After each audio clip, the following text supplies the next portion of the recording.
We review key developments in Syria, including the kidnapping of 3 Hezbollah fighters near the border with Lebanon, aid deliveries to a besieged Damascus suburb, and pro-government advances toward the militant stronghold of Deir Ezzor.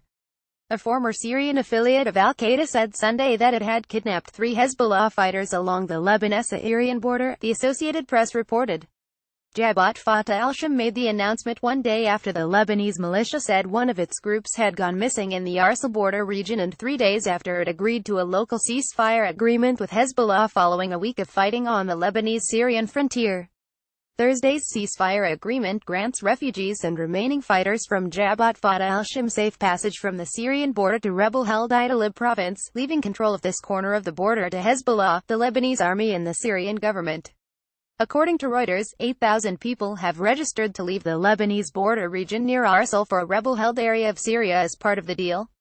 It was not immediately clear whether the latest kidnapping would affect the evacuation agreement, but Hezbollah and Jabhat Fatah al-Sham exchanged the bodies of dead fighters on Sunday in the first stage of the deal. Aid delivered to Damascus suburb for first time in years. UN aid was delivered to a besieged region in the eastern suburbs of the Syrian capital Damascus on Sunday for the first time in 5 years, Agence France-Presse reported. Food supplies and other forms of aid were delivered the Al-Nashabiyah suburb, home to about 7,200 people. This is the first time that a humanitarian convoy has entered Al-Nashabiyah in 5 years, an unnamed source involved in the UN aid delivery told AFP. Another aid convoy is expected to arrive in the rebel-held area of Al-Marj on Monday, according to the UK-based Syrian Observatory for Human Rights. Last Tuesday, Russia said it had delivered more than 10,000 metric tons of humanitarian aid to the besieged eastern Ghouta suburbs of the capital. Aid deliveries to the eastern Ghouta enclave have increased since the Syrian government declared a ceasefire in the region on July 22. Despite the truce, pro-government forces have carried out daily airstrikes and artillery attacks on rebel positions in the Jobar and Ain Terma districts of the eastern Ghouta region, according to the observatory.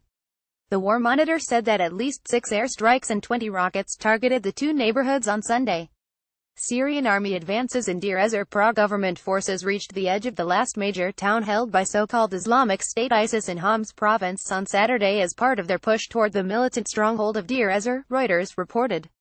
The Syrian army and allied militant groups reached the edge of Al-Sakna on the main desert highway between the ancient town of Palmyra and Deir Ezzor.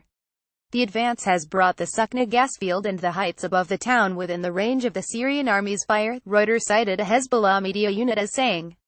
Capturing Al-Sakna would pave the way for pro-government forces to storm Deir Ezzor.